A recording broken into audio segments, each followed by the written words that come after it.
Hello, in front of me I've got Samsung Galaxy A34. In this video I'll show you how to manage Google Wallet.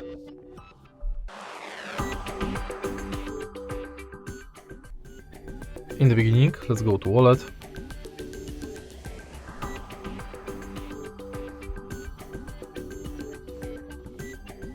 Tap View Wallet button, and as you can see from the homepage of this app, you can add payment cards, manage quick tips, and your passes. Also, you can add new passes like transport pass, loyalty, and gift card.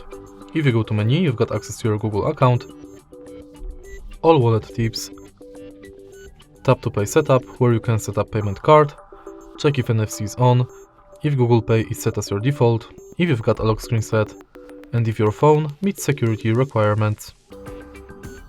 Next, you can check full list of participating banks and manage your passwords in Password Manager. In your data in Wallet,